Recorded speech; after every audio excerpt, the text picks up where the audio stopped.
Pagi saudaraku yang dikasihi oleh Tuhan, kalau kita bersosialisasi, kita tidak asing dengan kalimat orang selalu berkatakan, "Oh, ini takdirku." Betul ya? Ini takdir dari Tuhan untukku. Itu sering kita dengar.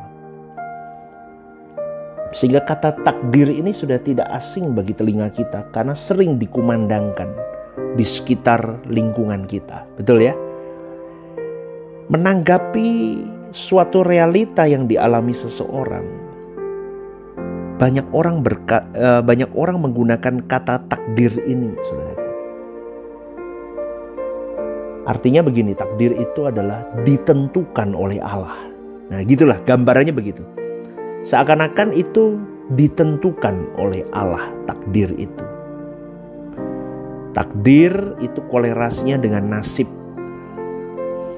Takdir rasanya, oh ini takdir hidupku. Ya, seakan-akan ditentukan oleh Allah, begitu kejadian hidup orang itu. Maka banyak orang yang punya konsep dan cara berpikir bahwa yang menentukan segala peristiwa dalam kehidupan ini adalah Tuhan. Dalam hal ini, banyak orang mempercayai bahwa segala sesuatunya sudah digariskan, ditentukan, ditetapkan oleh Tuhan. Maka di balik kata takdir itu, syaratnya jelas, itu yang menentukan adalah Allah. Dalam setiap kejadian peristiwa, itu Allah yang menentukan. Itu yang dimengerti oleh banyak orang. Jadi takdir dimengerti sebagai penentu suatu peristiwa atau kejadian yang berlangsung dalam hidup manusia berdasarkan kedaulatan, kemauan, kebijaksanaan Tuhan yang mutlak dan absolut. Dalam hal ini, saudaraku, Tuhan dipandang sebagai penyusun takdir atas segala sesuatu, baik bagi benda hidup maupun benda mati. Dan tidak ada yang luput dari penentuan Tuhan. Begitu, saudaraku. Maka memahami pengertian takdir, pada umumnya orang berasumsi bahwa manusia tidak punya kedaulatan sama sekali untuk menentukan langkah tujuan dari hidupnya. Sebab Tuhan sudah mempersiapkan segala sesuatu kejadian yang sudah diatur plot twist semuanya, yang akan dia alami, akan dia lalui dalam hidupnya. Manusia hanya jalani saja dan menerima apa yang disediakan untuk dia. Bahkan surga neraka pun Tuhan yang menentukan. Itu pemahaman banyak orang loh. Ini Anda harus tahu. Maka banyak orang berkata takdirku, nasibku ya begini. Saudaraku, pemahaman model begini ini akhirnya bisa membangun pandangan bahwa pertimbangan rasio manusia untuk mengambil keputusan itu menjadi sia-sia atau tidak ada guna. Betul nggak? Loh kan semuanya udah ditentukan Tuhan. Kita kan tinggal jalanin seperti robot. Akhirnya saudaraku, anjuran untuk menemukan peran dan tempat di hadapan Tuhan untuk menjadi panggilan untuk percaya dan menerima saja setiap peran yang ditemukan secara otomatis itu membingungkan. Maka manusia juga tidak perlu kalau model begitu. Tidak perlu punya integritas dan personalitasnya sendiri. Karena kan robot sudah disetting dari Tuhan. Maka saya mau katakan ini pandangan yang membingungkan dan sangat keliru. Karena sesungguhnya manusia itu adalah makhluk yang harus menuai apa yang dia tabur. Saya ulang ya. Manusia adalah makhluk yang harus menuai apa yang ditaburnya. Jadi sejatinya adalah satu hal yang sulit dimengerti kalau seseorang menerima konsep takdir, sementara juga menyerukan pertobatan dan berbagai panggilan serta seruan untuk hidup di jalan Tuhan. Terus kenapa harus bertobat kalau memang sudah disetting Tuhan begitu? Kan begitu logikanya, saudara. Ini ada kontradiktif di sini. Maka saya jelaskan dalam renungan ini bahwa ayo kita harus mulai lebih jelas kritis mengenai hal takdir, nasib, dan semuanya ini. Adam dan Hawa diciptakan sebagai makhluk yang berkehendak bebas. Apakah kita bisa menutup mata terhadap realita adanya pilihan tersebut? Ketika Tuhan melarang manusia pertama untuk tidak makan pohon pengetahuan yang baik dan jahat, tetapi Tuhan tidak menyembunyikan pohon itu, sejatinya itu sebuah sinyal jelas bahwa Kau kuberi kebebasan memilih manusia. Artinya apa? Di dalamnya Tuhan menghargai keputusan yang diambil oleh manusia. Baik itu benar maupun salah di mata Allah. Baik itu nurut atau berontak. Tapi Tuhan menghargai keputusan manusia itu. Maka dengan demikian dapat ditegaskan bahwa manusia harus menentukan keadaannya sendiri. Khususnya menyangkut keselamatan kekalnya.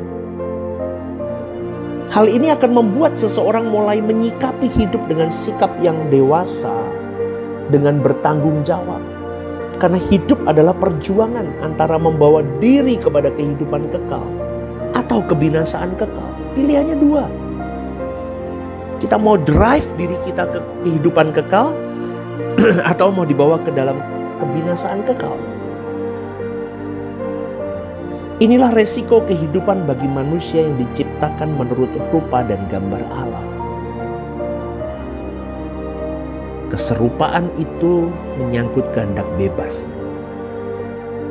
Oh, kita punya gambar Allah, tapi itu sudah automatically diberi. Kita punya pikiran, kita punya perasaan, kita punya kehendak. Itu gambar Allah, saudara, yang diberikan kepada kita semua manusia. Tetapi untuk menyerupai Allah, serupa Allah, itu diberi kebebasan. Anda mau nggak? Kalau Anda mau, ayo berjuang. Dituntun oleh Roh Kudus di zaman perjanjian baru ini. Ada firman Tuhan. Ada kesempatan kau berdoa kepada Roh Kudus. Terus mendekat kepada Dia. Di dalam kebebasan kita. Nggak mau berdoa ya nggak apa-apa. Nggak mau baca firman ya nggak apa-apa. Gak mau sungguh-sungguh berjuang ingin serupa dengan Allah, ya gak apa-apa. Tuhan tetap menghargai kita di dalam setiap pilihan yang kita pilih. Tetapi pada pagi hari ini saya cuma mau mengingatkan, saudaraku, pandangan salah yang tadi saya katakan takdir, nasib, dan semuanya itu dapat melahirkan pemikiran bahwa manusia hanya menjadi objek, bukan subjek. Dan konsep itu tidak benar. Sikap ini sebenarnya justru merupakan sebuah sikap yang mencederai Allah, saudara. Karena memang harus diakui adanya takdir mati yang harus kita terima sebagai penentuan Allah. Contohnya, kita lahir dengan jenis kelamin laki-laki atau perempuan. Itu takdir mati. Kita lahir di suku bangsa apa, itu takdir mati. Betul kan, saudaraku? Ya, siapa orang tua kita, kita lahir di keluarga mana, itu takdir mati. Itu tidak bisa, saudaraku. Maka merespon penentuan yang tidak dapat diubah dan dibatalkan ini, kita harus bersikap positif. Dalam hal ini kita harus mengucap syukur atas apa yang dikehendaki oleh Tuhan terjadi dalam hidup kita. Kita harus percaya bahwa porsi yang Tuhan berikan kepada kita adalah penerjemahan kedaulatan Allah yang bijaksana, yang adil, yang dapat dipercayai. Karena Allah memberikan kepada kita sesuai dengan bagian kita yang dipandangnya cocok untuk masing-masing kita. Dan di dalam kedaulatannya yang sempurna, Allah telah menentukan bagian kepada masing-masing individu. Dan masing-masing individu bukan harus menerima saja, tetapi juga harus mengucap syukur. Sebab Tuhan tidak pernah salah di dalam menentukan sesuatu. Itu tadi takdir mati kita. Sedangkan di takdir hidup maksudnya adalah keadaan seseorang yang bisa diubah atau dikembangkan untuk semakin positif dalam kehidupan masing-masing individu dan terutama bagi kemuliaan Tuhan. Maka takdir hidup ini bisa dikategorikan sebagai nasib yang tidak permanen. Artinya apa? Masih bisa dikembangkan, bisa diubah. Seseorang tidak dapat menolak terlahir dari keluarga yang miskin, tapi dia bisa mengubah kemiskinannya menjadi kaya kalau dia rajin, dia giat bekerja, dia jujur, dia punya integritas yang baik. Maka dalam hal ini, saudaraku, peran manusia itu sendiri sangat menentukan keadaannya atau nasibnya. Itu jelas dalam Galatia 6 ayat 7. Terutama nasib di kekekalan. Maka sekaranglah waktunya untuk kita membenahi diri supaya kita ikut layak dimuliakan di kerajaan Allah suatu hari nanti. Ambil peranmu. Ambil tongkat estafet itu. Berjuanglah yang benar. Hiduplah yang benar. Ya, kita mau buat diri kita menjadi history maker di zaman kita. Dan kita bisa tinggalkan legacy yang indah untuk generasi kita. Dengan cara apa? Hiduplah benar. Maka kita akan mempersiapkan juga nasib kekekalan kita. Dimulai hari ini dan keturunan kita juga. Dimulai dari diri kita sendiri. Ya, selamat pagi saudaraku. Selamat merenungkan dan Tuhan memberkati.